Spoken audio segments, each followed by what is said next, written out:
Your heart stops beating. Right now, in this moment, imagine it. The final pulse echoes through your chest, and then silence.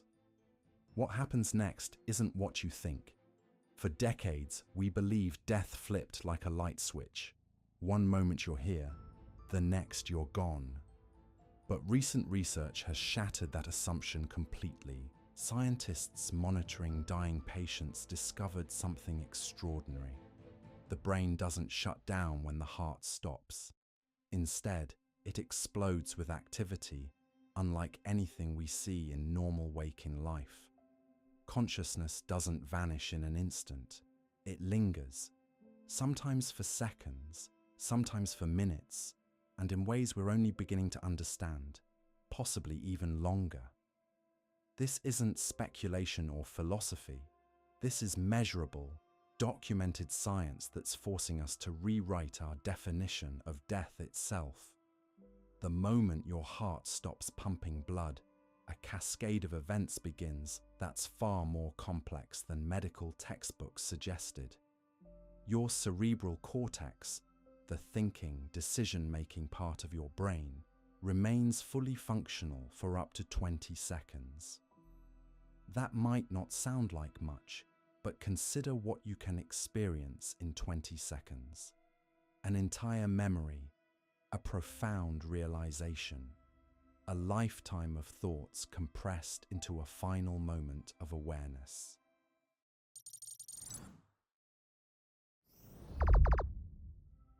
We used to believe you had maybe 5 to 10 minutes before brain cells died from oxygen deprivation. That timeline has been completely overturned. You actually have hours, potentially days, before irreversible damage occurs. The implications of this are staggering, particularly when you consider what's happening during those first critical moments. In 2013, University of Michigan researchers made a discovery that sent shockwaves through the neuroscience community. They were monitoring rats during cardiac arrest, expecting to see brain activity decline steadily as oxygen levels dropped. Instead, they witnessed something nobody anticipated. 30 seconds after the rat's heart stopped, their brains lit up with intense activity. Gamma oscillations, the highest frequency brainwaves associated with consciousness, memory, and information processing, surged across all brain regions simultaneously.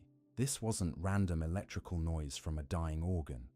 The patterns were organized, coherent, and remarkably similar to what we observe during deep concentration or vivid dreaming. The rats' brains were generating what appeared to be conscious experience at the precise moment they were dying. Here's where it gets deeply unsettling. The same phenomenon occurs in humans. A small study published in the Proceedings of the National Academy of Sciences mapped brain activity in 4 patients as they died. These weren't people who came close to death and recovered. These were individuals whose families had made the decision to withdraw life support, allowing researchers to measure exactly what happens in those final moments. The results defied expectations. Just before and after the heart stopped beating, researchers detected dramatic changes in multiple types of neural oscillations.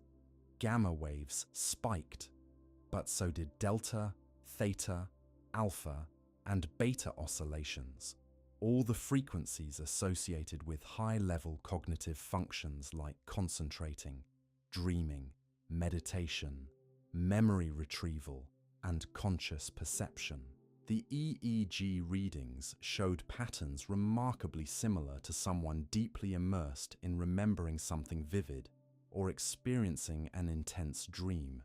This activity wasn't scattered randomly across the brain. It concentrated in what neuroscientists call the hot zone of consciousness, the junction between the temporal, parietal, and occipital lobes at the back of the brain. This same region activates during dreaming, visual hallucinations in epilepsy, and altered states of consciousness.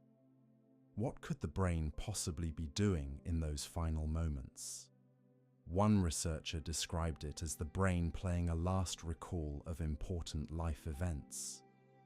Through generating oscillations involved in memory retrieval, the dying brain might be reviewing your life one final time, not metaphorically, literally replaying memories with the same neural signatures we see when you're actively remembering something while fully conscious. But there's a problem with this explanation that makes everything far more mysterious. These patterns don't just appear for a few seconds and fade. In some patients, researchers detected spikes of organized brain activity up to an hour after the heart stopped and CPR began. Even when the EEG appeared flatlined, showing no activity, sudden bursts of electrical patterns identical to conscious thought would emerge from the silence. Think about what this means. During CPR, when doctors are trying to restart the heart, when by all conventional definitions the person is dead, their brain is potentially generating conscious experience. They might be aware, they might be processing information, they might be experiencing something we can't begin to imagine from the outside. Anna Fowler, a researcher at Arizona State University, analyzed over 20 studies of near-death experiences along with animal research on dying brains. She found something that challenges our most basic assumptions about death. Some patients who experienced complete circulatory standstill, their hearts completely stopped beating, were later able to recall specific details about what happened around them while they were clinically dead. Not vague impressions, specific conversations, medical procedures, events occurring in the room after their heart stopped. This shouldn't be possible if consciousness ends when the heart stops. Yet roughly 17% of people who survive cardiac arrest report these experiences. That's millions of people worldwide who've returned from clinical death with memories that seem to originate from a time when they should have been completely unconscious. The scientific community has struggled with this for decades. How do you explain veridical perception, accurate observations of real events, during a period when the brain supposedly lacks the electrical activity necessary for consciousness? Some dismiss these accounts as false memories constructed after resuscitation. But that explanation falls apart when patients describe specific, verifiable details they had no way of knowing through normal means. One famous case involved a woman who, during cardiac arrest, reported floating above her body and seeing a tennis shoe on a hospital ledge outside a fifth-floor window. After her recovery, staff found the shoe exactly where she described it, visible only from that specific external vantage point, not from anywhere inside the hospital where her body lay. Skeptics argue these are rare anomalies. Perhaps, but they're anomalies that demand explanation, not dismissal. The pattern of near-death experiences remains remarkably consistent across cultures, ages, and belief systems. Children report them. Adults report them. Scientists, physicians, priests, atheists, people from every background describe similar features. Seeing and hearing from a position outside their physical body. Moving through a tunnel, encountering an overwhelming light. Experiencing intense emotions, usually positive. Reviewing scenes from their life, meeting deceased loved ones, facing a choice about whether to return. The similarities are striking enough that they require explanation beyond cultural conditioning or religious expectation. something consistent appears to be happening in dying brains across the human population. Some researchers propose the DMT hypothesis. Dimethyltryptamine is a powerful hallucinogen that exists naturally in your brain in trace amounts. The theory suggests that during death, your brain floods itself with DMT, creating the vivid, otherworldly experiences people report. It's an elegant explanation.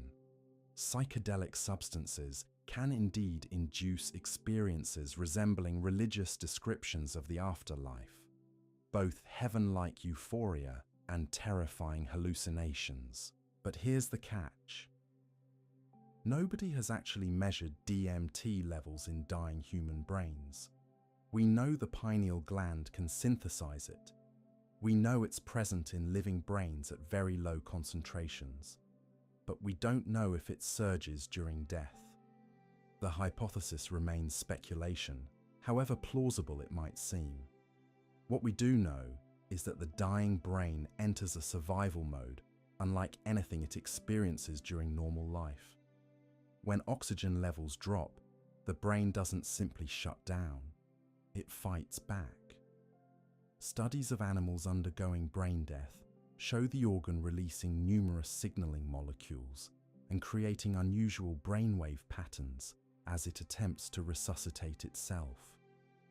Even as external signs of consciousness disappear, internal processes rage on. This creates a profound paradox. Death might unfold as a process, not an event. The line between life and death, that clear boundary we've always assumed exists, appears far more blurred than we realized. Consider the implications for organ donation. Medical teams typically aim to harvest organs within minutes of death being declared to ensure viability. But if consciousness can persist during those early minutes, if awareness continues while the heart is stopped, then donors might experience some degree of consciousness during the procedure itself. One researcher stated she believes organs have been removed from individuals who remained aware. That statement should make you uncomfortable. It certainly troubles the medical and ethical communities. The definition of death is being challenged at its foundation. For over 95% of people, death is defined by cardiopulmonary criteria. The heart stops beating, breathing ceases, and brain activity shuts down. We've treated this as a clean, definitive endpoint. But emerging evidence suggests biological and neural functions don't cease abruptly. They decline steadily over minutes to hours. Death unfolds as a process, not a moment. That's not poetry. That's what the data shows. This challenges something even more fundamental than medical definitions. It challenges our binary concept of existence itself. We've always thought in terms of alive or dead, conscious or unconscious, here or gone. Those categories suddenly seem inadequate to describe what actually happens as we transition from life to whatever comes after. Some neuroscientists argue consciousness is purely a product of brain activity. Complex arrangements of neurons firing in sophisticated patterns somehow give rise to subjective experience. In this view, when the brain stops, consciousness must end. The experiences people report during cardiac arrest must be memories formed during the process of dying or in the moments after resuscitation, not during the actual period of death. But there's a competing perspective, held by some Nobel Prize-winning neuroscientists, that consciousness might be something separate from the brain. In this model, the brain acts as a conduit or interface, necessary for consciousness to interact with the physical world, but not the source of consciousness itself. It's similar to how your computer isn't the source of the internet. Damage your computer and you lose access to the internet, but that doesn't mean the computer was generating it. This debate has profound implications for understanding what happens after death.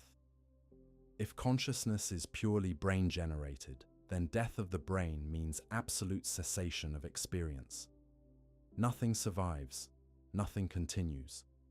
But if consciousness is something that exists independently and merely interacts with the brain, then death of the brain might simply mean loss of that interface. Consciousness might persist in some form we don't yet understand. We don't know which perspective is correct. Both are held by serious scientists with impressive credentials. The truth is, we lack a complete theory of consciousness itself. We can't fully explain how subjective experience arises from physical processes, whether it's contained within the brain or connected to something beyond it. Without that understanding, we're fundamentally limited in our ability to say what happens when the brain stops functioning. What we can measure are the physical changes that occur as death progresses, and those changes follow a predictable sequence that reveals just how gradual the process really is. The physical body begins its transformation within minutes, while consciousness might linger in ways we're only beginning to understand. The body itself starts changing immediately according to predictable biological processes. First comes algor mortis, the cooling of the body. Your temperature drops steadily toward room temperature, following a sigmoid curve. Initially, the cooling lags, then becomes linear, then slows again as it approaches ambient temperature. The rate depends heavily on environment. A body in a warm room cools differently than one in cold water. Forensic investigators use this cooling pattern to estimate time of death, though it's far from perfect. Simultaneously, livor mortis begins. Blood stops circulating and gravity takes over. Red blood cells settle to the lowest points of the body, creating dark purple patches where blood pools. If you die lying on your back, the purple discoloration appears along your back and sides. These patches start forming within the first 30 minutes and become fixed after about 8 to 12 hours. Before that point, pressing on the discolored areas will cause them to blanch temporarily. After fixation, they remain permanent. Then comes rigor mortis, the stiffening everyone knows about, but few understand. Within 2 to 6 hours after death, muscles begin to lock. The process starts in the eyelids, jaw, and neck, then spreads downward through the body. It's caused by chemical changes in muscle tissue. ATP, the energy currency of cells, depletes. Without ATP, muscle fibers can't release from their contracted state. They lock in place. The stiffness peaks around 12 hours after death, then gradually fades over the next 1 to 3 days as decomposition begins breaking down the muscle tissue itself. Bodies don't stay rigid forever. That's a misconception. The stiffness comes and goes. These 3 changes, cooling, blood pooling, and stiffening, happen while the body is still relatively fresh. What comes next is considerably more dramatic.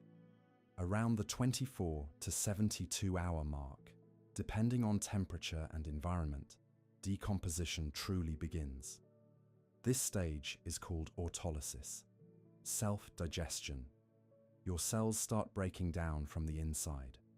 While you're alive, cells maintain careful chemical balances.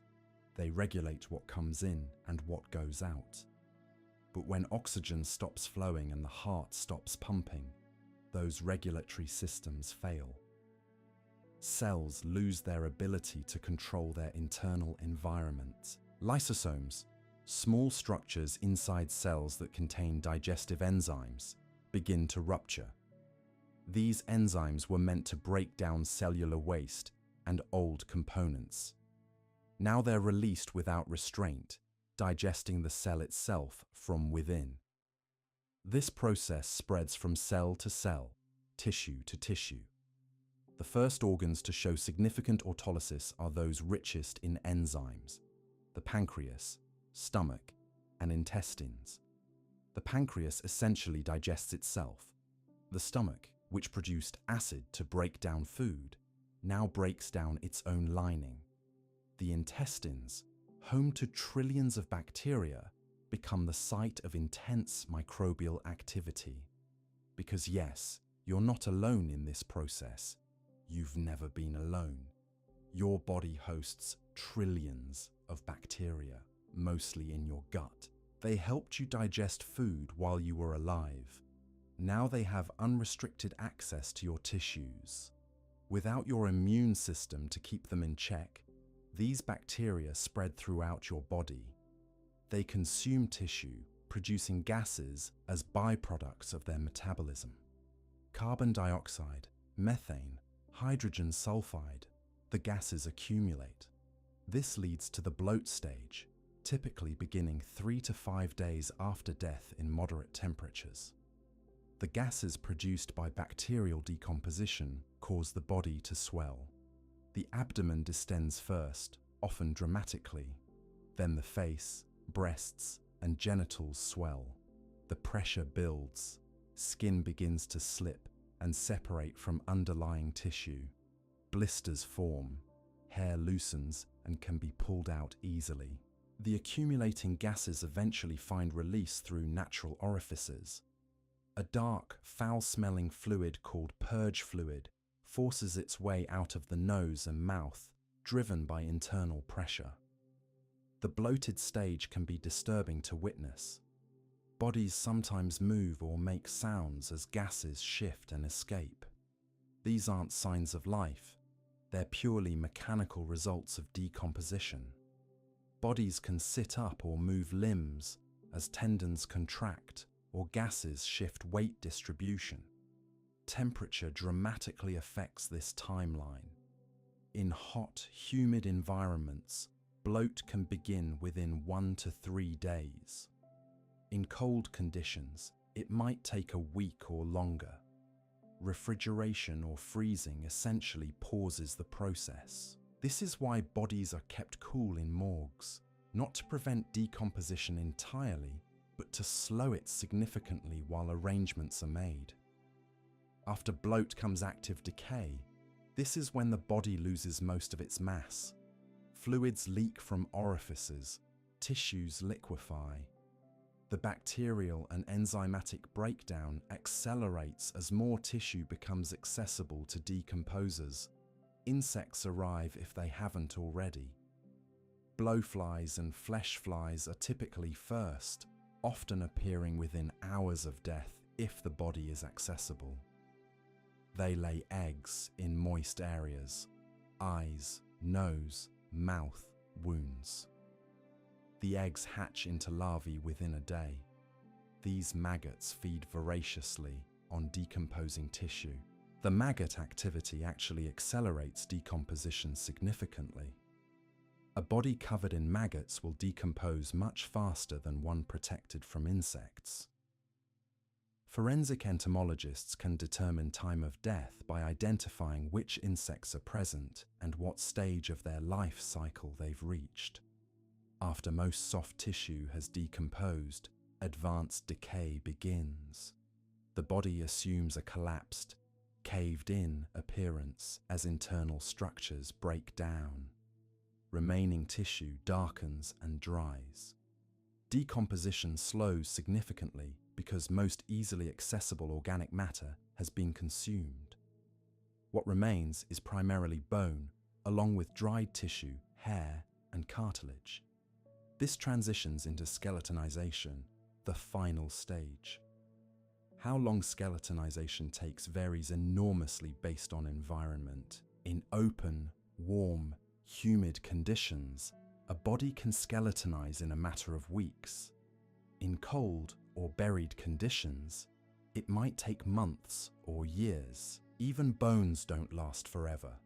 They gradually break down through weathering and bacterial action, eventually returning their chemical components to the soil. A decomposing human body releases approximately 32 grams of nitrogen, 10 grams of phosphorus, 4 grams of potassium, and 1 gram of magnesium per kilogram of dry body mass. These nutrients change the soil chemistry in lasting ways. The speed of this entire process depends on multiple factors. Temperature is perhaps most significant. Decomposition roughly doubles in speed for every 10 degrees Celsius increase in temperature. Moisture matters too. Very dry conditions mummify bodies, essentially preserving them. Very wet, anaerobic conditions can create adipocere, a waxy substance formed from body fats that can preserve tissue for decades. Presence or absence of insects, burial depth, clothing, body mass, all these factors influence decomposition rate. No two bodies decompose identically. But here's what strikes me as remarkable about this process. While the physical body is undergoing these dramatic transformations, breaking down and returning to component elements, we still don't know with certainty what happens to consciousness. The physical decomposition follows known biological and chemical laws. We can predict it, measure it, study it. The body's fate is knowable. Consciousness remains mysterious. Does it cease when brain activity stops? Does it persist in some form? The physical evidence, the burst of gamma waves, the memory recall, the maintained awareness during cardiac arrest suggests something is happening that doesn't fit our simple models. People who've been resuscitated after prolonged cardiac arrest sometimes report experiences that occurred during periods when EEG showed flatline activity. They describe events happening in the room, conversations among medical staff, procedures being performed, all during times when their brains showed no measurable electrical activity. These accounts are called veridical near-death experiences, verified observations that shouldn't have been possible if consciousness requires functioning brain activity. About 80% of blind individuals who have near-death experiences report visual perceptions during them. They describe seeing things they've never seen before because they've been blind since birth or early childhood. How do we explain that? Hallucination doesn't account for accurate, verifiable observations of real events. False memories don't explain how someone could describe a surgical instrument that fell behind equipment, later found exactly where the patient described, when the patient's eyes were taped shut and their brain showed no activity. Skeptics argue these observations might occur during brief moments of returning consciousness, misremembered as happening during the cardiac arrest itself. Memory is notoriously unreliable, especially under extreme circumstances. Perhaps the brain constructs a narrative afterward that feels continuous, but actually contains gaps. That's possible. Memory does reconstruct rather than replay experiences. We know that from decades of cognitive research. But it doesn't fully explain cases where patients describe specific details of events occurring far from their body, or accurately report conversations happening in other rooms. The debate continues. What seems clear is that the transition from life to death is not the instantaneous boundary we once imagined. The body dies gradually over hours. Consciousness, by multiple measures, persists at least briefly after the heart stops. The border between alive and dead turns out to be surprisingly fuzzy. This creates practical and ethical questions we're only beginning to address. When exactly should someone be declared dead? When the heart stops? When the brain shows no electrical activity? When decomposition begins? when consciousness definitively ends.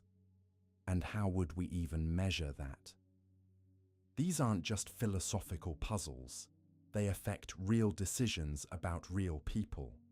When do we stop resuscitation attempts? When do we harvest organs?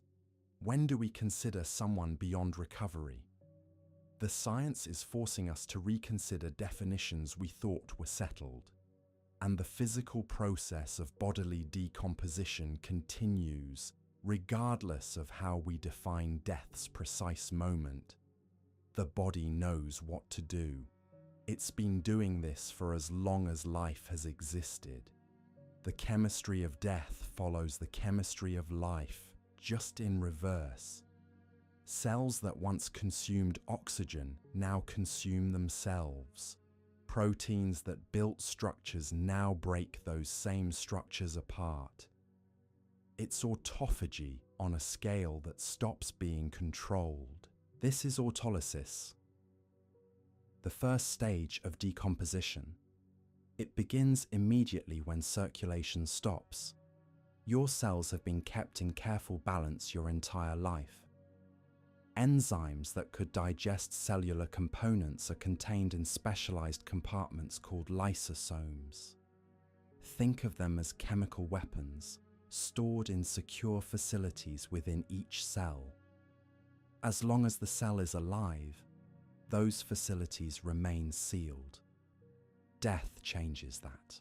Without oxygen, cells can't produce the energy needed to maintain their membrane integrity.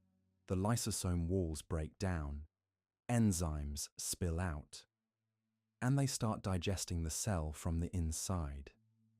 This happens first in organs rich with these enzymes. Your pancreas, which produces digestive enzymes to break down food, essentially starts digesting itself.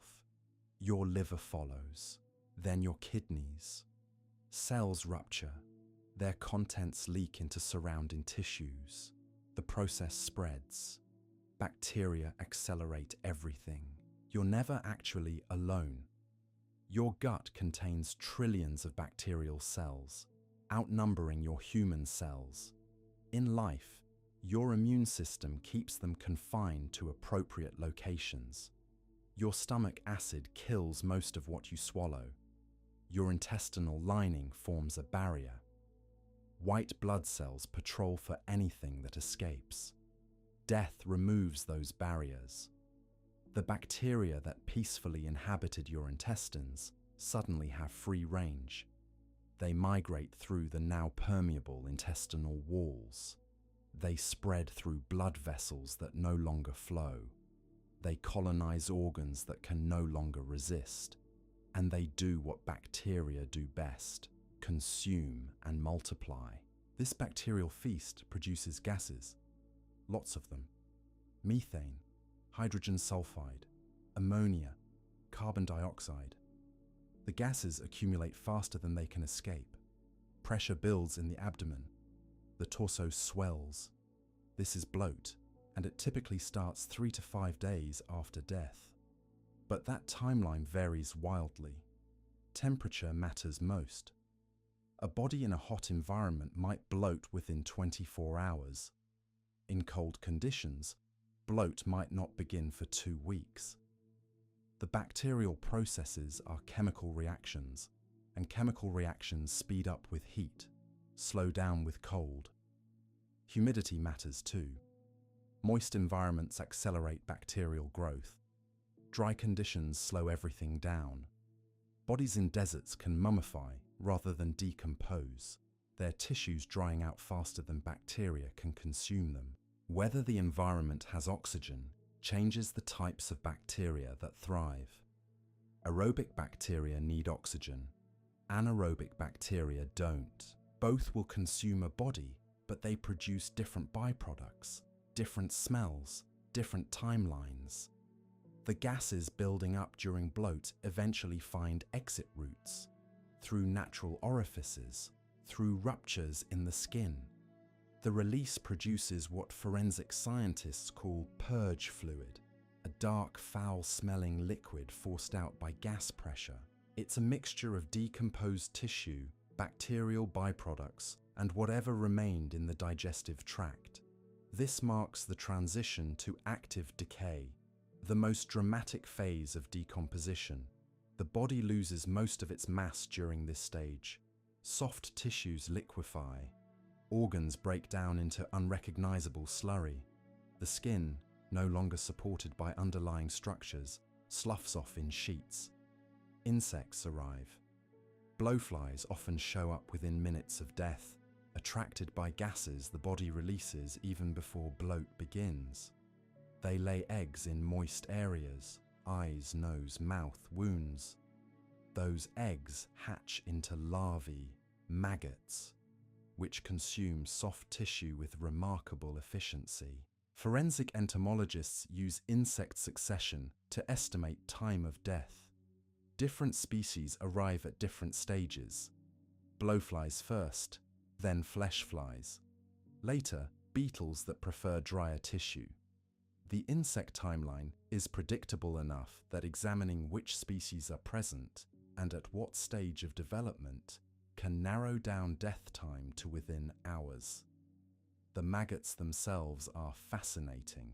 They don't just eat passively. They produce enzymes that liquefy tissue, pre-digesting it externally before consuming it.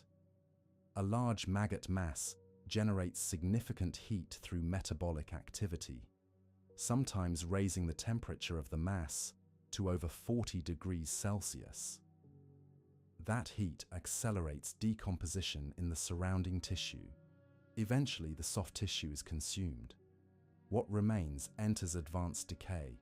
Bones become exposed. Cartilage breaks down. Hair, which is remarkably resistant to decomposition, separates from the scalp but persists. Teeth remain in their sockets, though the gums are long gone. The body has a caved-in appearance now. Most of the mass is gone. What's left is largely skeletal with some dried tissue clinging to bones. The soil beneath has changed.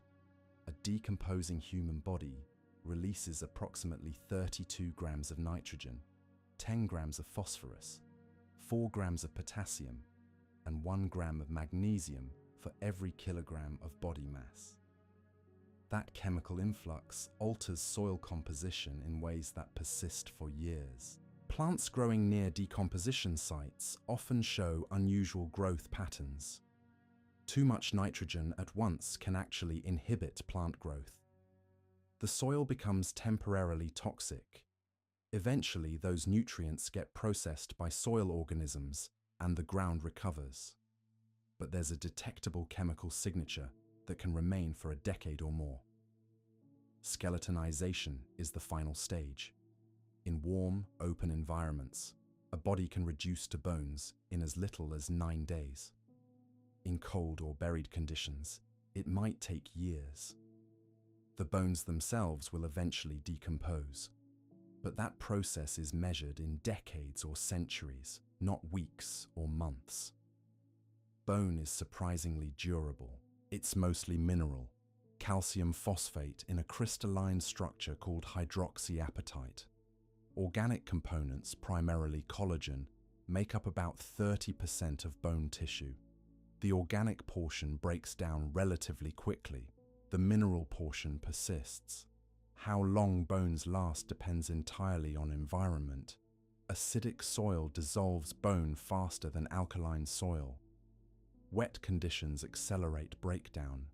Dry, alkaline environments can preserve bones for thousands of years. The skeleton found buried in your backyard might be from a century ago or from before agriculture was invented. Forensic anthropologists can extract remarkable information from bones. Sex, approximate age, height, sometimes even cause of death. Bones record trauma, fractures, disease, repetitive stress injuries. They record nutrition or lack of it. They record how someone lived. Not just when they died. But bones don't record consciousness. They don't tell us what the person experienced as their brain shut down. They don't reveal whether awareness persisted after the heart stopped. For that, we need to return to the moment of death itself. Remember those gamma wave bursts, the sudden spike in electrical activity just before and immediately after cardiac arrest. Researchers are beginning to map exactly where in the brain that activity occurs. It's concentrated in a specific region, the temporoparieto-occipital junction, the place where temporal, parietal, and occipital lobes meet at the back of the brain. This area is called the TPO junction, and it's consistently associated with particular types of conscious experience. Damage to the TPO junction produces specific symptoms. Patients might experience out-of-body sensations, the feeling that they're floating above their body, looking down at themselves. They might have visual hallucinations. They might lose the normal sense of where their body is in space. Stimulating the TPO junction electrically in epilepsy patients undergoing brain mapping can trigger similar experiences. Patients report feeling like they're leaving their body, seeing themselves from an external perspective, experiencing vivid, dreamlike imagery. This is the same region that shows heightened activity during near-death experiences, the same region that lights up in the gamma wave bursts seen in dying brains, the same region activated during deep meditation, during certain types of seizures, during intense dreams. What does this tell us? The brain clearly does something unusual as it dies. Whether that something is consciousness trying to survive, or consciousness shutting down in a particular way, remains debatable. One theory suggests the gamma bursts are the brain's last-ditch survival attempt. As oxygen drops, the brain enters a kind of emergency mode. It releases stored neurotransmitters. It fires neurons in patterns that might, under normal circumstances, mobilize resources to restore function. But in death, there are no resources to mobilize.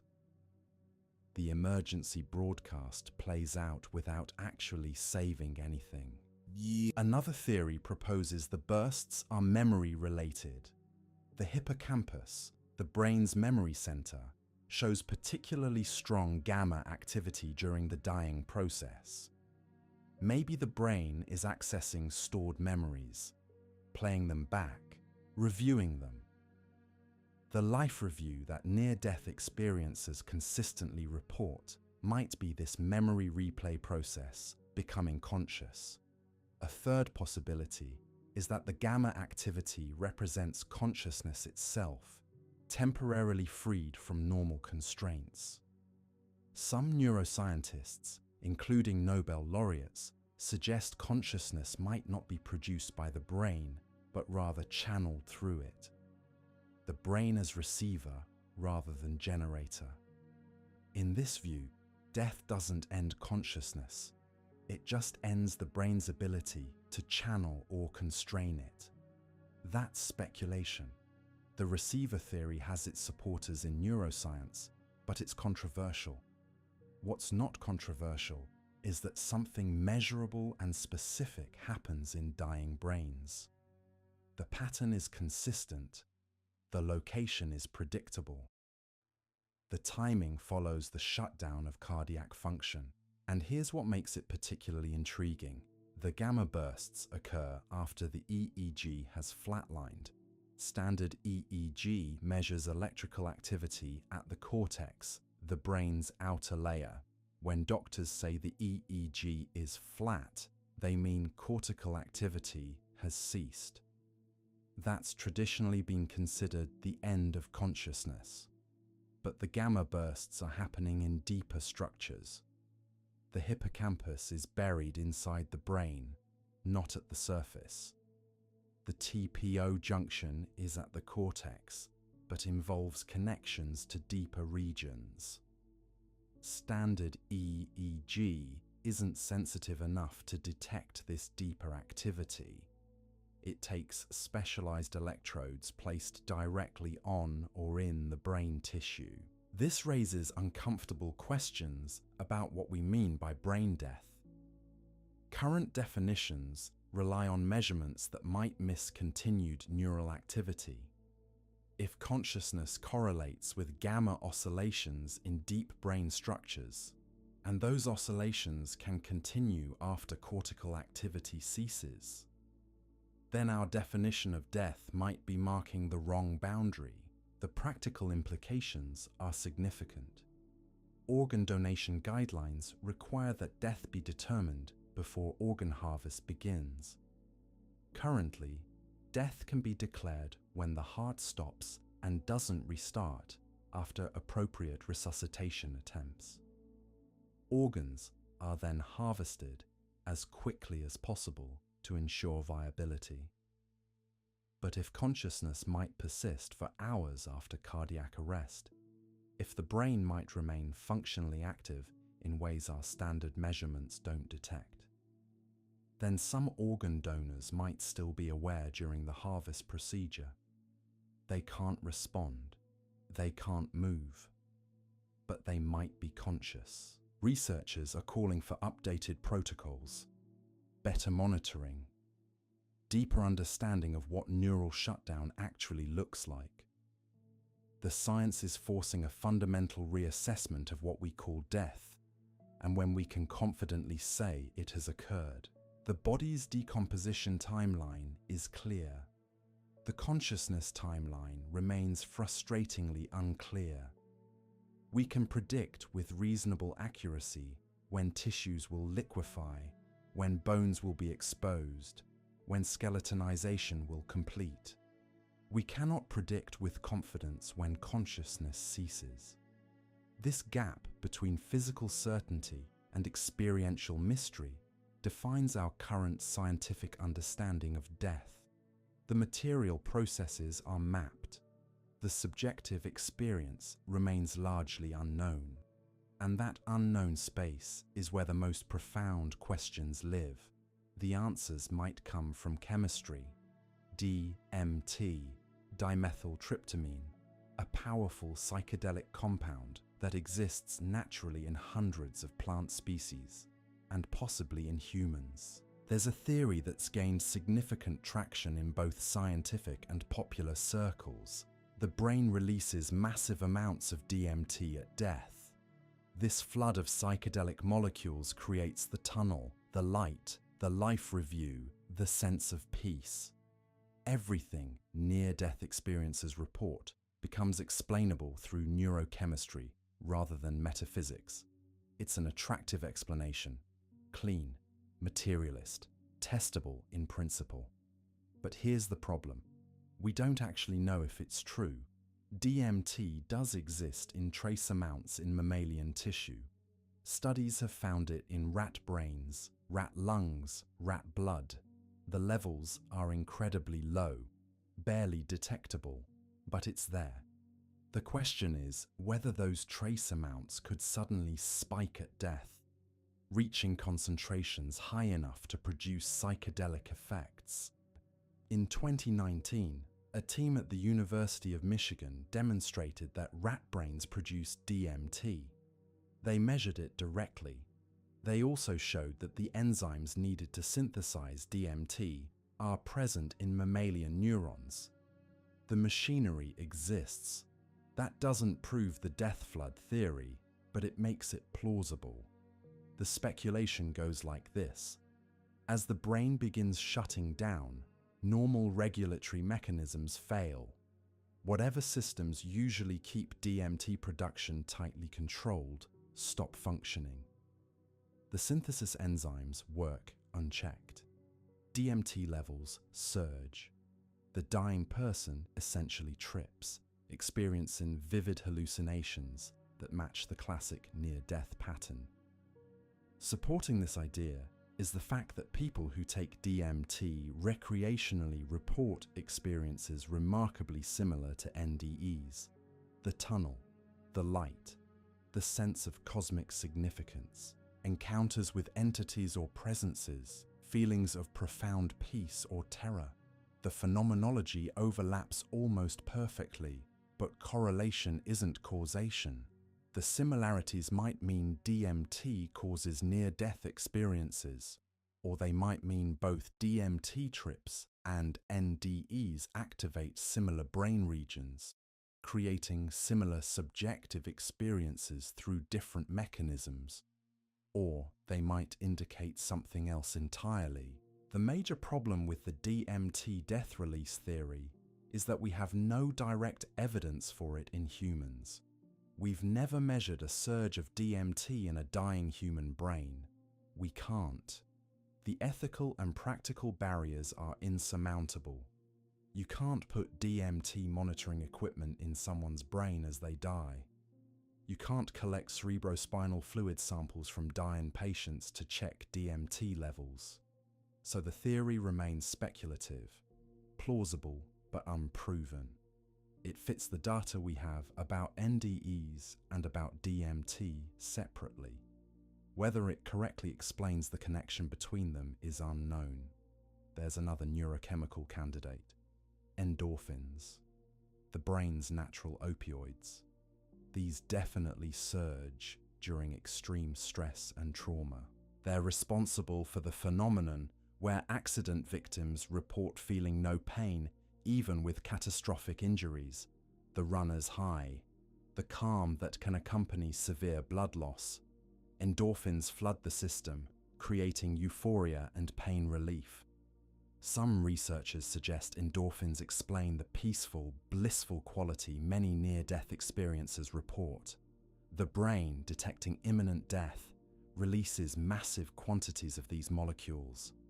The dying person feels intensely good. Pain vanishes, fear dissolves, everything becomes suffused with well-being. That could account for why so many NDEs are described as positive, even ecstatic experiences. But endorphins don't explain the specific content: the tunnel, the light, the deceased relatives, the life review. Opioids make you feel good.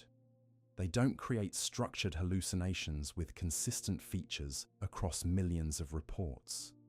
Then there's oxygen deprivation, hypoxia. When the brain doesn't get enough oxygen, neurons start firing erratically.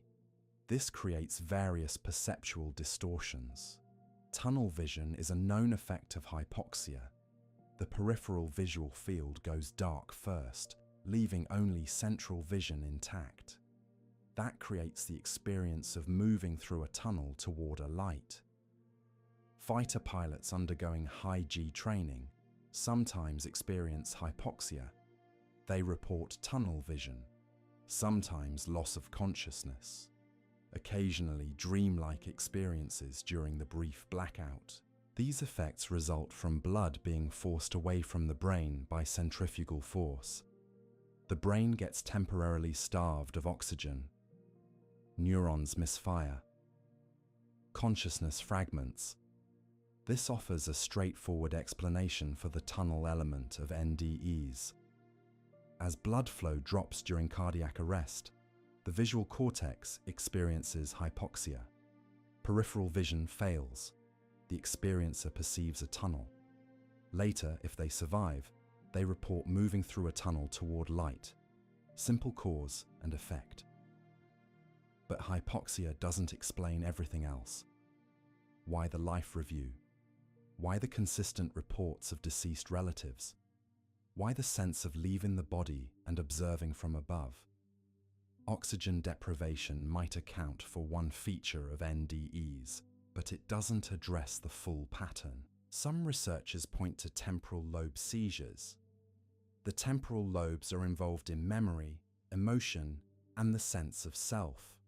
When these regions experience abnormal electrical activity, people report strange experiences, out-of-body sensations, feelings of presence, encounters with religious figures, profound emotional states, memory distortions. The idea is that dying brains experience something like a massive temporal lobe seizure. Normal neural activity breaks down. The temporal regions fire chaotically.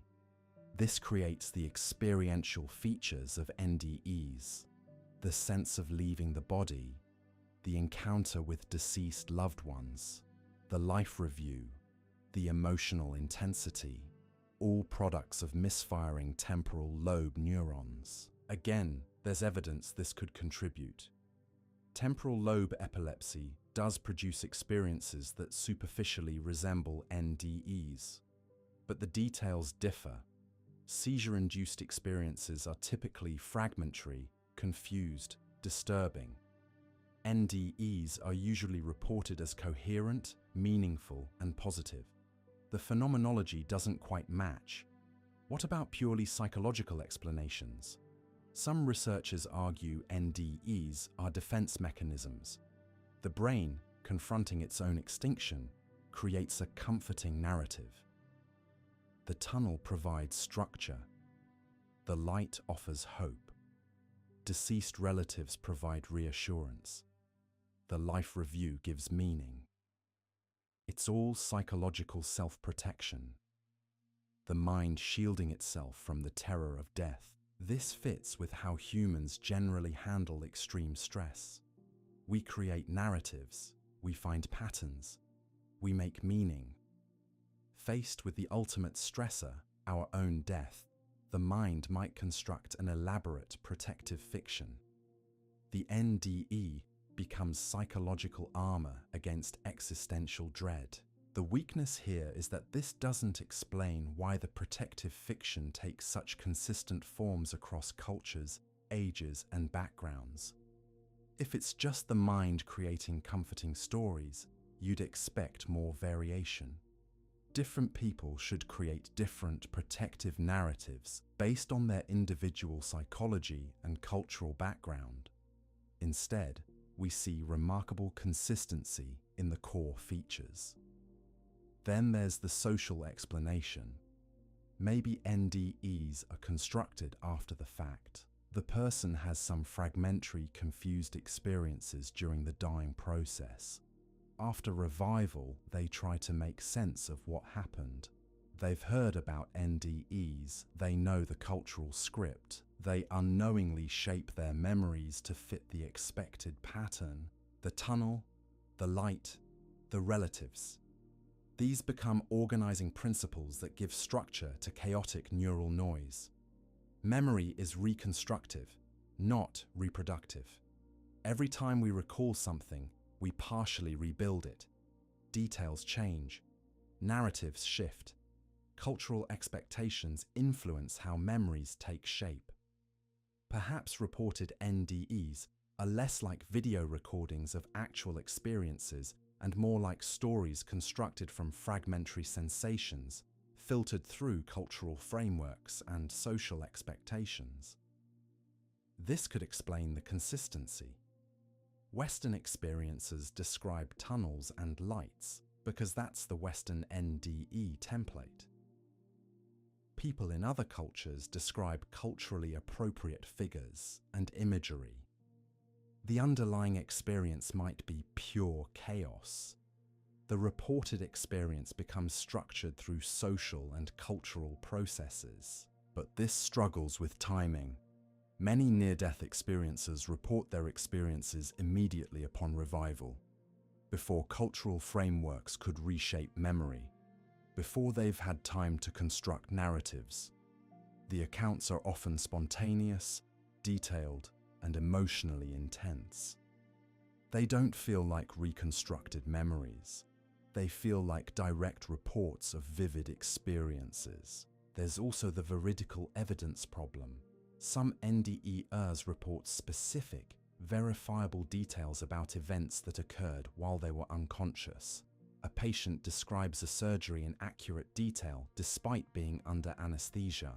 Another reports a conversation in the waiting room while clinically dead. A third describes an object on a high shelf no one could have seen from the operating table. These cases are rare. Most NDEs don't include verifiable details, but the ones that do are deeply challenging to materialist explanations. If consciousness has ceased, if the brain has flatlined, how does the person acquire accurate information about external events? Hallucinations don't usually correspond to reality. Constructed memories shouldn't include correct details the person had no normal way of knowing. Skeptics argue these cases involve fraud, coincidence, or prior knowledge the person forgot they had. The surgery details might have been discussed beforehand. The conversation might have been relayed later and misremembered as directly witnessed. The object on the shelf might have been noticed earlier and forgotten. Memory is unreliable. Testimony is suspect. Extraordinary claims require extraordinary evidence, but some cases resist these explanations. Rigorous investigations with multiple witnesses, verified timelines, details that couldn't have been known beforehand or communicated afterward. Not many cases meet this standard, but the few that do are difficult to dismiss. There's also the phenomenon of blind people reporting visual experiences during NDEs. Approximately 80% of blind near-death experiencers claim they could see during their episodes. They describe visual details of the room, the medical team, their own bodies. People who've been blind from birth, who have never had visual experiences, report seeing for the first time. If consciousness is entirely brain-based, this shouldn't happen. The visual cortex in congenitally blind people has never processed images. It's wired differently. It doesn't know how to construct visual experiences. Yet blind NDEers report vision, not just light and dark, detailed, structured, coherent visual scenes. Critics point out that these reports are based on testimony, not objective verification. We can't know if blind people's visual experiences during NDEs actually match reality, or if they're confabulated. Maybe the brain creates something that feels like vision, but doesn't correspond to actual visual information. Maybe the reports are shaped by language and social expectation, rather than genuine sight. Still, the consistency is striking. Blind NDEers don't just report vague sensations, they report specific visual details, colors, faces, spatial layouts. The richness suggests something more than fabrication or expectation. So where does this leave us? Multiple neurochemical and neurological mechanisms could contribute to near-death experiences.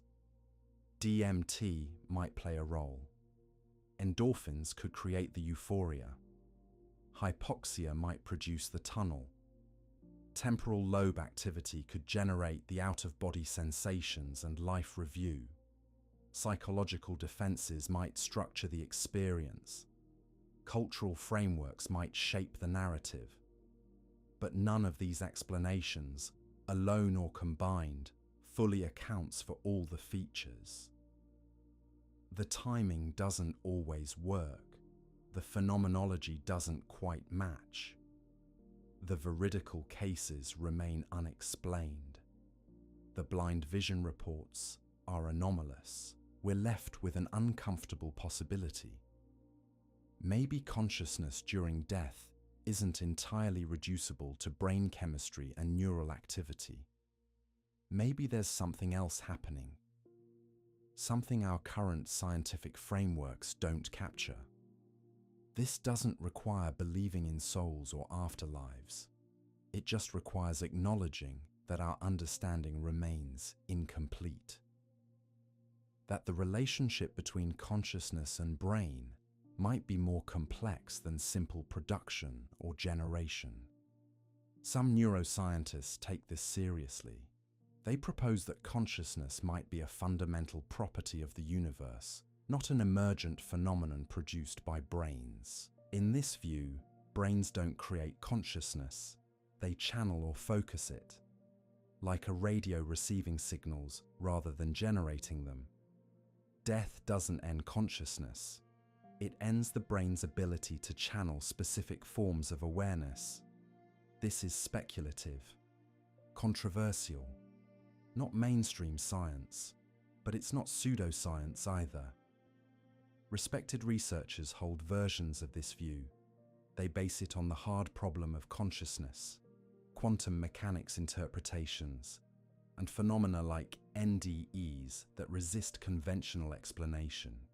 Whether they're right remains unknown. For now, let's focus on what we know with certainty. When the heart stops, the brain doesn't immediately shut down. Recent research from Arizona State University analyzed over 20 studies and found something unexpected. People who experienced complete circulatory standstill, whose hearts had stopped beating, could later recall what happened around them while they were technically dead. This challenges the traditional definition of death. We've operated for decades under the assumption that death is a binary event. Heart stops, brain stops, person is dead. But the data suggests something messier. Death unfolds as a process, not an instant. Neural functions decline over hours, not seconds. A 2026 study presented at the American Association for the Advancement of Science conference made this explicit.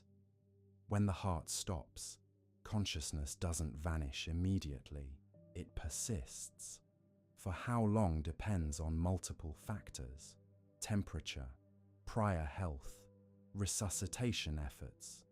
But the idea that death flips a switch is outdated.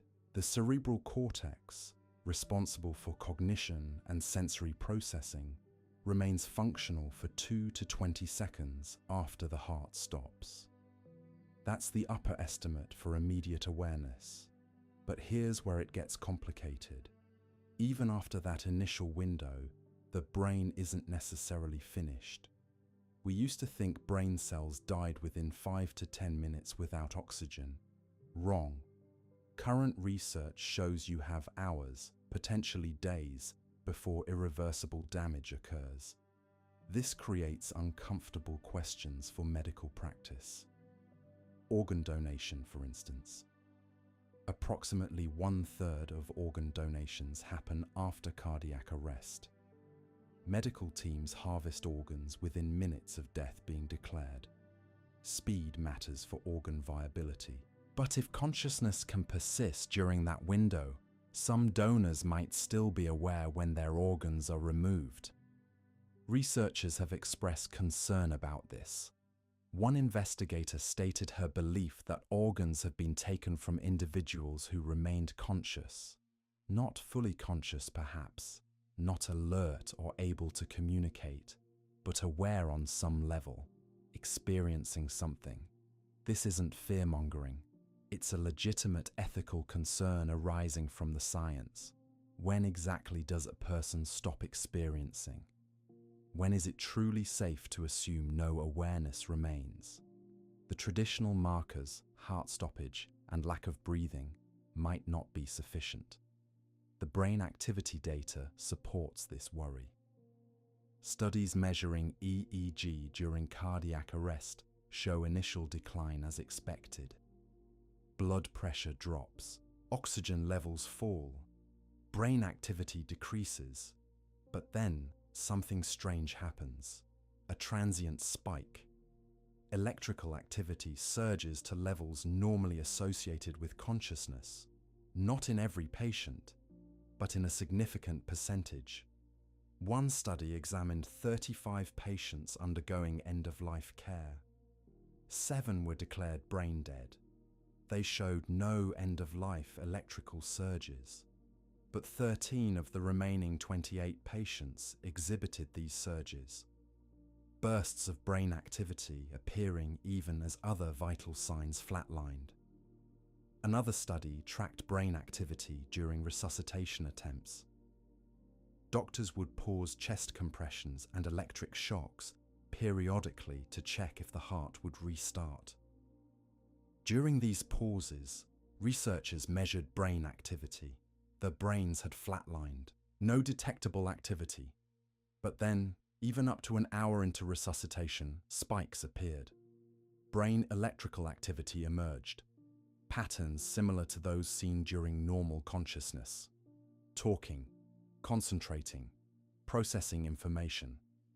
How do we explain this? One possibility is the brain's survival mode. When deprived of oxygen, the brain doesn't simply give up. It fights. It releases signaling molecules. It generates unusual brainwave patterns. It attempts to resuscitate itself even as external signs of consciousness disappear. Animal studies provide supporting evidence. In 2013, University of Michigan researchers induced cardiac arrest in rats. They recorded continuous EEG to track what happened in the dying brain. 30 seconds after the heart stopped, gamma oscillations increased across all brain regions. These are the highest frequency brain waves, primarily occurring in the hippocampus, the brain's memory center. The gamma surge preceded complete electrical silence. But it wasn't just gamma waves. Delta, theta, alpha, and beta oscillations also increased. The pattern resembled what happens during deep memory recall or vivid dreaming. The researchers concluded that the mammalian brain is capable of generating neural correlates of conscious processing at the near-death state. Humans aren't unique in this. A 2019 study in Frontiers of Cellular Neuroscience confirmed the finding. Dying rodents experience sharp increases in gamma oscillations just before death. The consistency across species suggests this is a fundamental biological response, not a quirk of individual brain chemistry. But what about human data? A small study published in the Proceedings of the National Academy of Sciences mapped brain activity in 4 people as they died. After their hearts stopped, researchers observed a burst of activity, changes in specific neural oscillations, gamma, delta, theta, alpha, beta.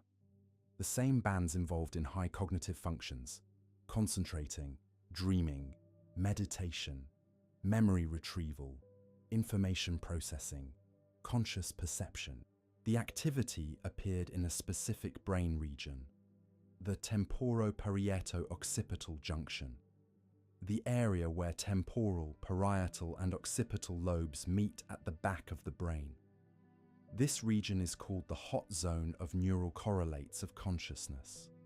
It's associated with dreaming, visual hallucinations in epilepsy, and altered states of consciousness in other brain studies. This pattern suggests the brain might replay conscious memories after the heart stops, a final recall of important life events.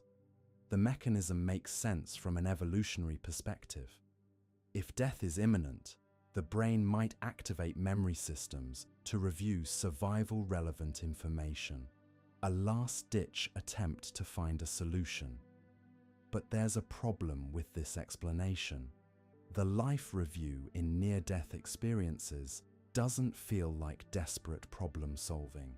It feels profound, meaningful, transformative. People describe panoramic memory, seeing their entire life in moments. They report understanding the consequences of their actions, the interconnectedness of events, the meaning behind experiences that seemed random at the time. This doesn't sound like a dying brain scrambling for survival strategies. It sounds like something else. Enhanced processing, perhaps. A different mode of consciousness. Or, as some researchers suggest, consciousness accessing information that normally remains filtered or suppressed. The memory recall research offers clues. Researchers invited people who'd experienced NDEs to recall their experiences. During recall, participants showed increased alpha band activity. Alpha waves are associated with relaxed awareness and memory retrieval. By generating oscillations involved in memory, the brain might be replaying important life events just before death. But this raises another question. If the brain is flatlined during cardiac arrest, where is this memory activity coming from? EEG studies of cardiac arrest patients show absent electrical activity after 10 to 20 seconds. The cerebral cortex, the brain's outer layer responsible for higher functions, goes dark. Successful CPR takes at least 2 to 4 minutes. All cardiac arrest survivors in prospective NDE studies had flatline EEGs during their experiences. Yet about 20% reported near-death experiences.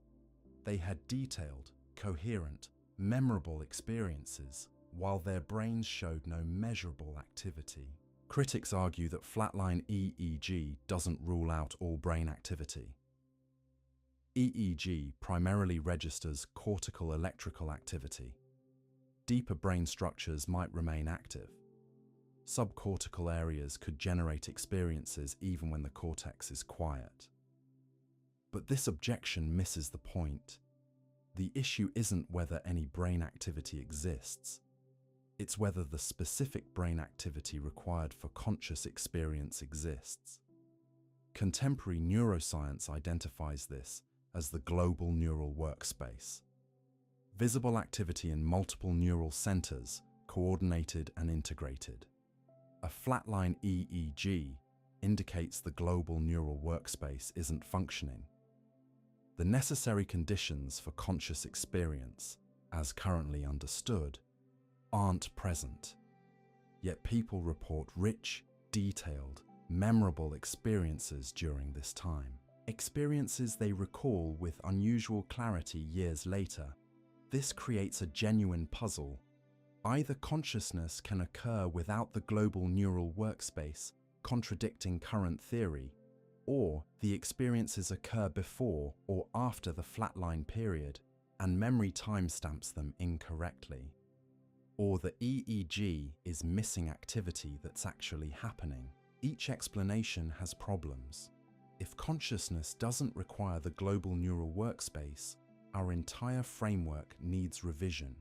If memory timestamps are wrong, we need to explain why this specific type of memory would be consistently misdated. If EEG is inadequate, we need better measurement tools.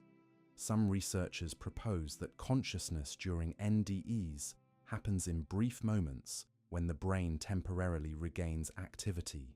During resuscitation, the brain might flicker on and off. Short bursts of activity between longer periods of silence.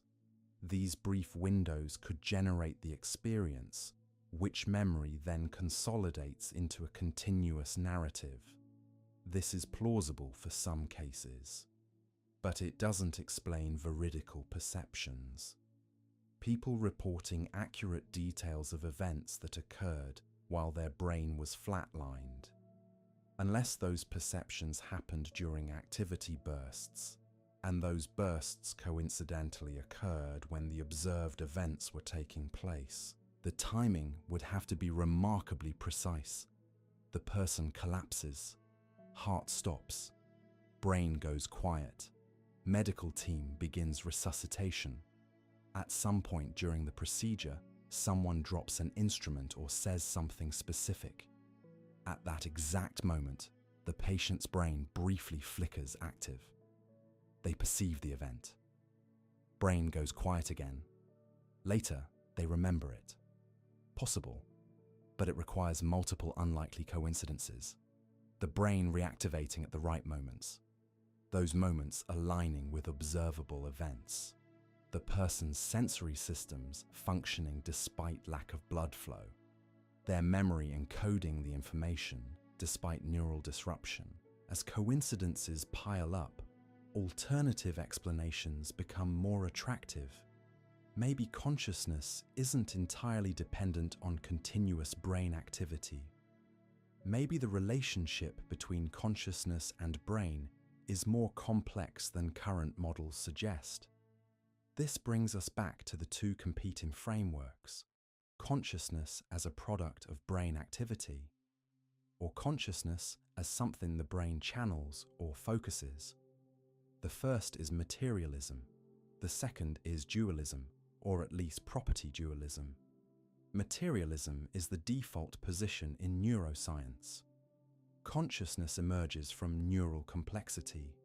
Connect enough neurons in the right patterns, run enough electrical signals through them, and subjective experience arises.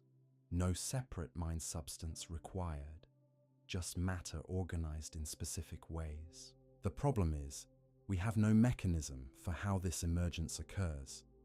We can correlate brain states with conscious states. When this region activates, you see red. When that network fires, you feel pain. But correlation is an explanation. We don't understand how electrical and chemical signals in neurons become the feeling of seeing red or experiencing pain. This is the hard problem of consciousness. Explaining the physical processes is the easy problem. We know a lot about neurons, neurotransmitters, brain regions, and neural networks. But explaining why any of this produces subjective experience is the hard problem. Why doesn't it all happen in the dark? Why is there something it's like to be a conscious being? Materialism assumes this problem will eventually be solved. We just need more research, better theories, deeper understanding of brain mechanisms. The emergence of consciousness from matter will become clear. Dualism or property dualism suggests the problem might be insoluble within a purely materialist framework. Maybe consciousness is a fundamental feature of reality, like space or time or energy, not produced by brains but interfacing with them. The brain doesn't create consciousness, it shapes, focuses, and expresses it. Nobel Prize-winning neuroscientist Sir John Eccles held this view. The brain is a conduit, not a generator. Your consciousness, your mind, your sense of self exists as a separate entity that interacts with your brain, like a computer accessing the internet. The computer is necessary to access the content, but it doesn't create the content. Damage the computer, and you lose access, but the internet continues existing. This analogy isn't perfect, but it captures the core idea. Consciousness isn't reducible to brain states. It has independent existence. The brain is the interface through which consciousness engages with the physical world. If this is true, death doesn't end consciousness. It ends the brain's ability to channel specific forms of awareness. What happens to consciousness after the brain dies is an open question, but it doesn't simply vanish. This view remains controversial. Most neuroscientists reject it. But it's not fringe pseudoscience. Respected researchers take it seriously. They point to the hard problem of consciousness, quantum mechanics interpretations, and phenomena like NDEs that resist conventional explanation. Whether consciousness can exist independently of brains is ultimately an empirical question. We need evidence, and near-death experiences, for all their limitations, might provide that evidence. So what would constitute actual evidence? Not suggestive patterns, not intriguing correlations, but genuine proof that consciousness operates independently of brain function. This is where the research gets specific and difficult. One approach involves veridical perception, verifiable observations made during periods when the brain shouldn't support conscious awareness. A patient's heart stops, brain activity flatlines, minutes pass, then resuscitation succeeds, and the patient reports accurate details about events that occurred during cardiac arrest. Things they couldn't have known through normal sensory channels. This happens. Not frequently, but it happens. The classic example involves hidden targets. Researchers placed distinctive images on high shelves in hospital rooms, positioned so they're only visible from ceiling height. If someone truly leaves their body during cardiac arrest and hovers near the ceiling, they should see these targets, then report them upon revival. Sounds perfect, except nobody has successfully identified these targets yet. Thousands of cardiac arrests have occurred in hospitals with hidden targets in place. 0 confirmed identifications. This negative result troubles NDE researchers. If out-of-body experiences are real, why hasn't anyone spotted the targets? Several explanations get offered. Maybe the experience is too overwhelming. Patients aren't paying attention to random objects.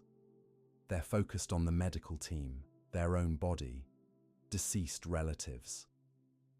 A hidden image on a shelf doesn't capture their attention. Maybe the out-of-body state doesn't work like physical vision. Perhaps consciousness perceives differently when separated from eyes. Not through line of sight, but through attention and significance. Or maybe there's no actual out-of-body experience. The entire phenomenon occurs within the dying brain, and the hidden targets reveal this truth. But absence of evidence isn't evidence of absence. The targets experiment has limitations. Small sample size. Most cardiac arrests don't occur in rooms with targets, and when they do, patients often don't survive, or don't report NDEs. So researchers look elsewhere for verification.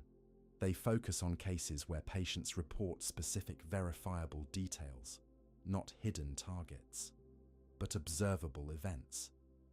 The most compelling cases involve information the patient shouldn't possess. A woman describes the pattern on the surgeon's cap, later confirmed. A man reports a conversation between doctors in the hallway, accurately quoted. A child recalls specific medical procedures performed while unconscious. These cases exist in the literature. Not many, but enough to demand explanation. Skeptics point out memory isn't reliable, especially traumatic memories, especially memories formed under extreme physiological stress. The brain fills gaps, constructs narratives, creates false memories that feel completely real. Patients might overhear conversations while partially conscious, misremember the timing, believe they were unconscious when they weren't, or they might pick up environmental cues, visual details glimpsed before full unconsciousness, auditory information processed during brief moments of awareness. The brain is remarkably good at stitching together fragmentary information into coherent narratives, especially when motivated by profound existential significance. But some cases resist these explanations. The details are too specific, the timing too precise, the patient too deeply unconscious to process sensory information normally. One famous case involves a woman named Pam Reynolds. She underwent surgery for a brain aneurysm. The procedure required lowering her body temperature, stopping her heart, draining blood from her brain.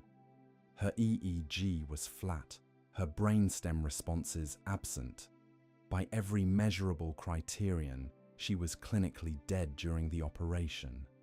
Yet she later described the surgery in remarkable detail.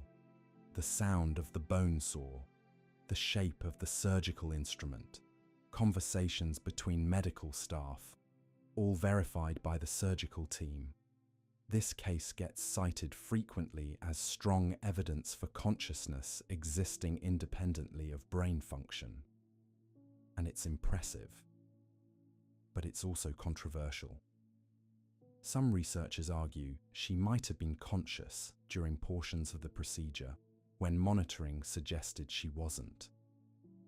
Anesthesia awareness happens.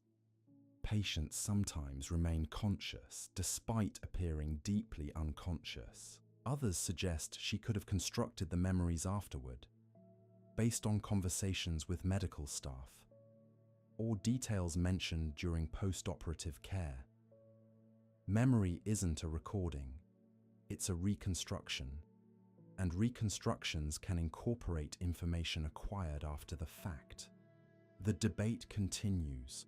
No consensus exists, but cases like this push the boundaries of conventional explanation.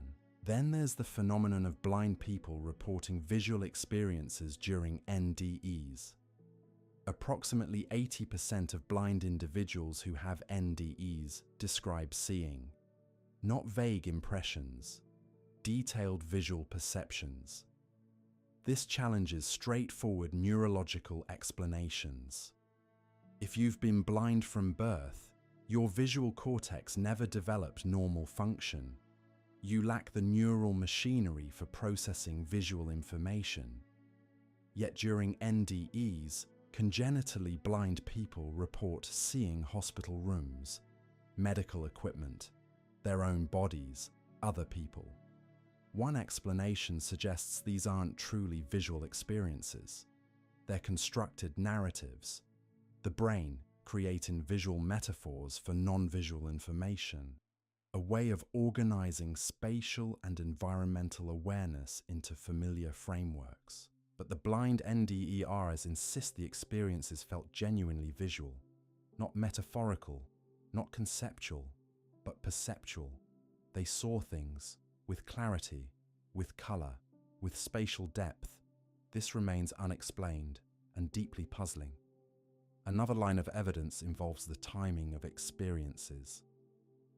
Many NDE researchers now prefer the term recalled experiences of death, because the timing matters. These aren't near-death experiences. They're experiences occurring during actual death, during periods of confirmed cardiac arrest, when the brain has flatlined. Studies using continuous EEG monitoring during cardiac arrest show something unexpected. In a subset of patients, brain activity doesn't simply decline linearly. It shows surges, bursts of electrical activity appearing even after the heart has stopped, even during periods when the EEG appears flat. These surges involve multiple frequency bands, gamma waves, delta waves, theta, alpha, beta oscillations. The pattern resembles brain activity during intense cognitive processing, during memory retrieval, during conscious awareness. One study found these surges in 13 out of 28 patients. Another study observed similar patterns in rats undergoing cardiac arrest. The surges occurred approximately 30 seconds after the heart stopped, involving increased connectivity between brain regions, particularly areas associated with consciousness and memory. This suggests the dying brain enters a hyperactive state, a final surge of activity before shutdown, and this activity might support conscious experience, even after clinical death. But here's the complication. These surges are brief, lasting seconds, maybe a minute. Yet NDE reports often describe experiences that felt much longer. Detailed life reviews, extended conversations with deceased relatives, complex emotional processing. How can a few seconds of brain activity produce an experience that feels like it lasted hours? One possibility involves time perception. Subjective time doesn't map linearly onto objective time. Dreams compress vast narratives into brief periods. Drug experiences alter temporal perception dramatically. Maybe dying brains experience similar time dilation. The surge of activity might support a brief moment of intensely vivid conscious experience, but that experience unfolds in a subjective time frame that feels extended. The brain, operating at maximum intensity, processes information at accelerated rates. Or maybe the timing is wrong. Maybe the memories aren't formed during the flatline period. Maybe they're created just before cardiac arrest, or just after resuscitation begins, during brief windows when brain activity returns. This creates methodological problems. Researchers can't definitively establish when an experience occurred. They can only establish when it's remembered, and memory formation requires at least minimal brain function. So even if consciousness exists independently of brains, we might not be able to prove it through NDE research, because the evidence necessarily involves memory, and memory requires brain activity, which means we're back where we started, unless we find cases of veridical perception, information acquired during periods of confirmed brain inactivity, information that couldn't have been obtained through normal sensory channels, information verified independently. These cases exist, but they're rare and controversial and subject to alternative explanations. Which brings us back to the fundamental question: is consciousness produced by brains or channeled through them? Materialism remains the dominant view. Consciousness emerges from neural complexity. It's what brains do when organized in specific ways. Death ends brain function. Therefore, death ends consciousness. Case closed. But this view has weaknesses. We still don't understand how neural activity produces subjective experience. The hard problem remains unsolved. We have correlations. We lack mechanisms. And phenomena like NDEs, while not conclusive proof, suggest the relationship between brain and consciousness might be more complex than simple emergence. Maybe consciousness is fundamental, like space or energy or time, not produced by matter but interfacing with it. Brains don't create awareness. They focus, filter, and express it. This isn't mysticism, it's a hypothesis, one that fits certain data better than pure materialism. But it's unfalsifiable, which makes it scientifically problematic.